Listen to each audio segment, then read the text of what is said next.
Welcome back, everybody, to episode 8 of the RoundTable Podcast. HeatWave Podcast, part of the RoundTable Sports Network.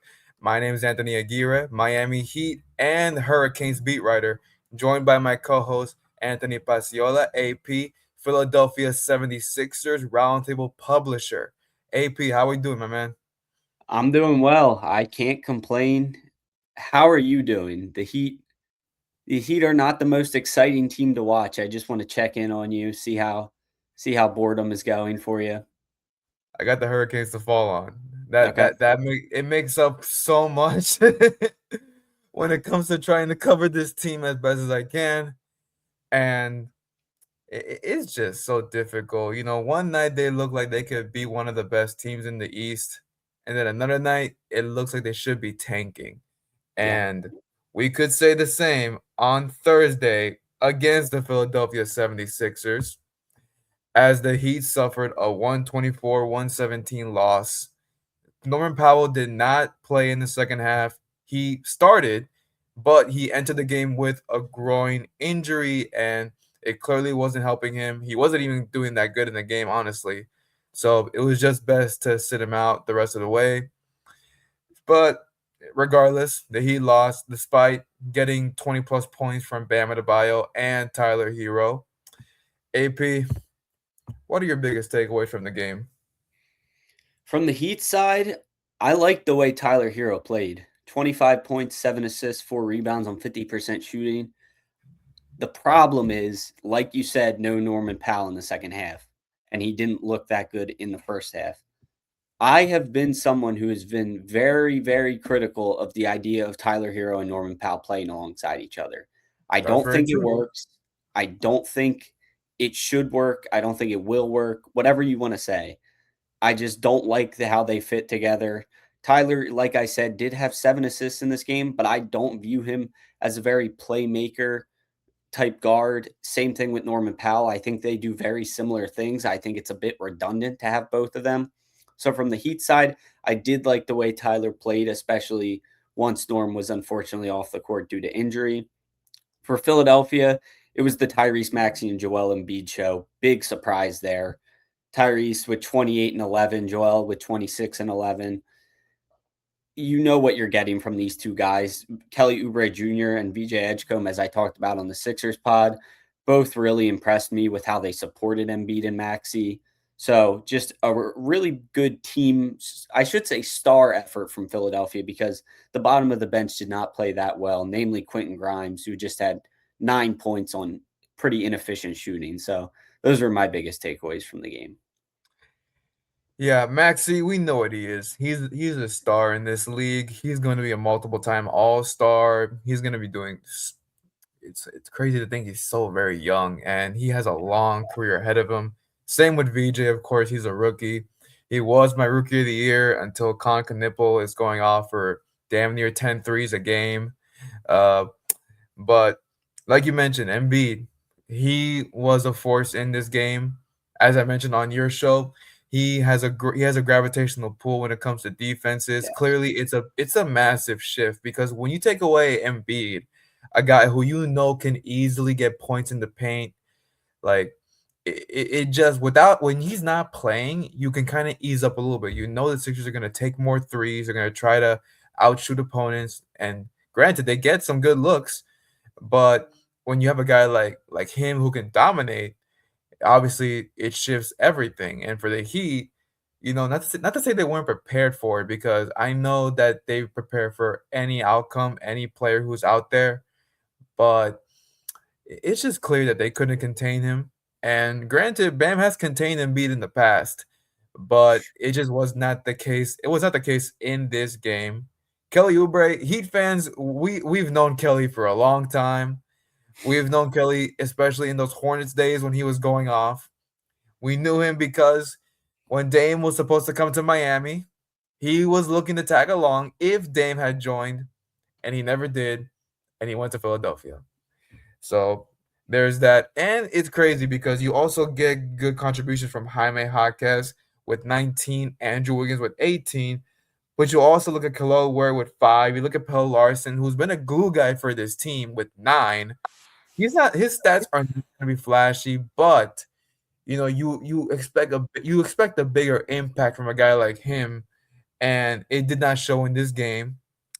And it's just on the Sixers side. I mean, when Maxey was going off on all those threes, I mean, you just couldn't stop him. He had a rhythm going as soon as the ball was tipped. So this was a bad loss and critical because, of course, both of these teams are near each other in the play-in standings. The Heat are still at 8. Sixers are at 6 right now. But just AP, what are your just thoughts on these standings? The Heat have been in the play-in now for damn near the last 4 years. Just is there even a realistic path to get out? They need to make a decision, to me, is what they need to do. Like you talked about, they either look like sometimes they can be one of the best teams in the East, or sometimes it looks like they need to be rebuilding. I think they need to make a decision one way or the other this offseason. The big fish is supposed to be available this offseason in Giannis. So to me, that sorry, that's a little bit of a trigger for AA, but Go ahead, yeah. um, if they get Giannis, obviously you're going all in. But the problem is you don't run it back if you don't get Giannis. I think that's when Tyler, maybe even Bam, you look to move those guys. And like you want Mhm. to talk about later in this episode, maybe move in a guy you don't hear a lot in trade rumors. But to me, they just need to make a decision one way or the other. No, you're absolutely right. We've been in this cycle so many times. Even with Jimmy, we had this cycle towards Hmm. after the 2021-22 season when they were the first seed in the East and one of the best defenses in the league that year. Um, but it's been this cycle for so long. My biggest take on that part of the Heat is mainly because, and this is gonna sound crazy, it's because of Tyler Hero, just because we're putting him in this role where he's supposed to be our starter, our face of the franchise. Way before I started my journalism career, I never viewed Tyler as a starter. Yeah, he had a great All-Star year, but I never viewed him as that. I viewed him as a Manu Ginobili, a good six man off the bench who can spark your offense and still play big meaningful minutes. Yeah, But of course, the Heat think differently. They think he's something that he shouldn't be. I mean, it's crazy because remember, like back then, he said he was in the same conversation as Luca, as Trey, as Ja. Granted, Ja's not in the conversation no more, but to be in the same conversation as Luca and Trey, who have carried organizations, it honestly that has not aged well. yeah. And it's almost like sort of what Peyton Pritchard said recently about his role with the Celtics coming off the bench. He comes into the game 5 minutes after the starters. That doesn't mean you're not as talented. It's just how you're better fit to play basketball. And I do agree with you on Tyler Hero's role needing to be like that, especially now that Miami has Norman Powell. 1000%. And not even just that, but when when we talk about Tyler, uh the way I see it is this: there's limitations to his game. He's not as athletic, he's not as fast as some of these other guys. He's good with his floater, he's a decent mid-range shooter. Obviously, he can shoot the three very well. But when it comes to expanding him into this star role, I never saw the success in it, especially when Jimmy was here. I always viewed Tyler as a six man, and I did not like how he's been starting. And ever since he's been a full time starter, the Heat have been in the plane every single year. You can't argue with me on that one. It's just a fact. It's true. Yeah. So whatever they do in the future, I mean, we know that if the Heat get Giannis, Tyler would not be here. We One of the things that we as Heat fans were comfortable with knowing was the fact that the Heat knew that everyone except for Bam was on this table. Everyone's available. Anyone can get traded outside of Bam. So I think we can find some comfort in the fact that okay, we know that at least they weren't trying to make Tyler or Kalel or anybody untouchable. Everyone was on the table. Every draft pick was on the table that they could give up. So we'll see how those talks go in the offseason. I Mhm. still don't envision Giannis in a Heat jersey. I think that vision is dead, in my opinion. But since we're talking about the future, Bam Adebayo, Mhm. after this season, his 3-year, $161 million contract will kick in. That is going to take up a lot of cap space. And given how he struggled for majority of this year, you kind of have to wonder, can this guy lead you to a finals appearance? Can he lead you in a deep playoff run? Because in all the runs that the Heat have been on to go to the Eastern Conference Finals, to go to the finals, he's been their second option, but more Yeah. so the anchor of the defense. He's never been asked to be a Jimmy or even a Kyle Lowry who had some big moments in the playoffs with the Heat. So it makes you wonder just what do the Heat do with Bam and this new contract, and with nearly an average salary of 50 million per year. Should the Heat look to move on from Bam? It's a very similar situation to what's going on with Joel Embiid in Philadelphia, who he starts a 3-year, $188 million contract extension after this season. So, very similar contractual situations there. And I think the answer for both of them is if the opportunity presents itself, that you seriously look into it. And for Bam, I think there's a lot of landing spots because I do think he can be a very, very good number 2 or number 3 option on a championship contender. But like you said, I just don't see him as that 1A leading you to the finals type of guy like Jimmy was for Miami. Do they consider Boston? Not with Pat Riley in that office. Never a Yeah. chance. Yep. It to me, from a fit perspective and just all around how that would work out from Boston's perspective, I think that's a good landing spot for him. More Mhm. realistically, I think you have to look at a team maybe like Charlotte. I don't hate the fit there alongside LaMelo and Khan.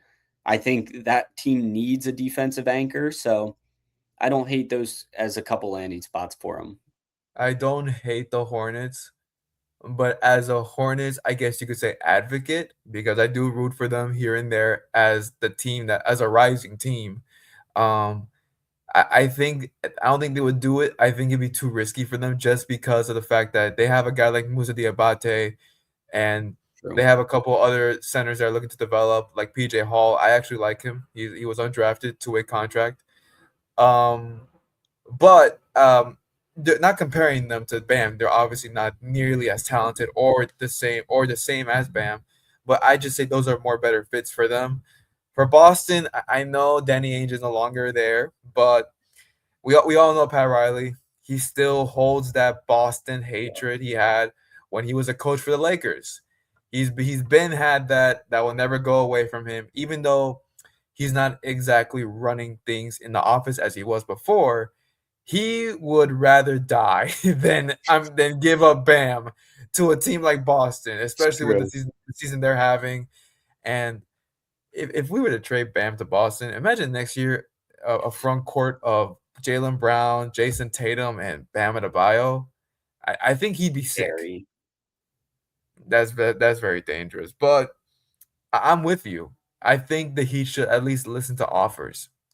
And I say this because, like we just said, we cannot trust Bam to be a first option. We just saw it last season, and it didn't go so well. You ended up with one of the worst, if not the worst, point differential in playoff history in Game 4 against the Cleveland Cavaliers. You got blown out in your own home stadium. I was an usher still, so I saw it firsthand, just the embarrassment and them getting smacked in front of their home fans. So for the Heat, they need to consider really building their future. I know this is not an organization that looks to rebuild. They never rebuild, never have, never will. But with how things are shaping up, with this new CBA, which restricts you from doing so many trades, you should consider it because you don't have the draft assets to even build a contender. And even if you did have the draft assets, you're not even losing enough games to get a high pick enough. So you're not getting a talented star that can shift your franchise. You have too many second and third options on this roster. And the Yes. main reason you were able to go on those runs because you had a dog in Jimmy. And I sound like my old self again because I'm a super Jimmy like enthusiast. I believe that he changed everything about the Heat in the last 5 years because they were not competitive for like a good 3 year span before he came in. So I think you should listen to offers. If you get a guy like Giannis, of course, Bam stays. And I talked to so many people, and granted, they all talk about how Bam is this attractor for stars. People want to play with Bam. People love Bam. Okay, they say it, but they never come. It never happens. Yeah. So that's the frustrating part. What's the point of having a quote unquote star magnet if you're not landing any? So I think this offseason, they're going to have a real conversation about whether or not Bam stays. Agreed. I couldn't have said it better myself. It frustrates me so much just because we've seen like this organization has won championships. They've been on crazy runs, but you had the personnel. And because this season you wanted to shift more offensively, you've just completely abandoned who you were. And also, in my opinion, for next season, I think Eric Spoelstra should be under a microscope. I'm not calling for his job, but we talk about how he is the best coach in the league right now, which is to most undoubtedly. We talk about how he's been able to overachieve with little talent. Like there's no other coach in this league that's gonna take 7 undrafted players in a rotation and go to the finals, go to the Eastern Conference Finals, battle that with Boston. You're not getting that from any other coach, not even Greg Popovich, respectfully. But with the way things have been with Khalil Ware and the way how even Bam said it himself, Khalil ignores Spo. He said it himself in a press conference. It's on YouTube. You can go check it yourself. If that's happening, I think there might need to be a shift sometime in the future in the leadership. Well, I don't think a lot of Heat fans would agree with that, but No, they would I not. I see I see where you're coming from. Absolutely. I think the development of your stars needs to be your number one priority, especially if they start a rebuild. And that's where the change could come in Mhm. is when I shouldn't even say when, if in the undoubted event that they start a rebuild, then maybe Mhm. Spo does need to go somewhere else, as crazy as that sounds. He listen. There will be many organizations that would love a guy like Spo. Absolutely. They there's no doubt he would land another job. It's almost guaranteed he would land another Mhm. job. And again, I'm not saying he's on the hot seat next year, but what I would say is you have to I think everything should be in question. I think with Spo, you have to wonder, okay, can he develop within this new era of players that are coming in? Because, for example, we're seeing a guy right now in Darren Peterson in Kansas who's subbing himself out of games and load managing in college. That's alleged. So it's just what can Spo catch up in this new era of basketball because players are more different now than they were 20, 10 years ago, where you could cuss them in their face and get them going. It just doesn't work that way no more. So I'm just having a difficult time seeing how he adapts because we never saw this with Nikola Jovic. And you could argue he's had way more moments to do that instead of Khalil. I mean, where was your starting center throughout the second half of last year? And you started him in every single playoff game against the Cavaliers. So I have a difficult time understanding what changed in the span of an offseason. I don't Yeah. get it. Yeah, is he even in the rotation anymore? Jovic is injured. Okay. All right. But I don't get it. I don't get it either. I agree. No, to end this off, like I just think with so many uncertainties and just the lack of results, and granted, Jimmy bailed you out for a good 4 or 5 years, but now that he's gone, You don't have an answer anymore. You can't just throw in undrafted players and just Expect the you you same you, results. Yeah. you cannot expect the same results. And also you can't just tell Bam, hey, go win with them. Because he's not going to tolerate that anytime soon. He already tried that as a second option. He sure is not going to do it as a first option. And with Spoelstra, again, I'm not calling for his job. I want to make this very clear to Heat fans. I'm not calling for his job, but I believe that there should be a consideration of what should happen moving forward. I don't think he should just be safe anymore, is what I'm saying. But that will conclude today's episode of the HeatWave Podcast, part of the RoundTable Sports Network. Make sure to check out our articles and join our communities at the Heat, Hurricanes, Sixers.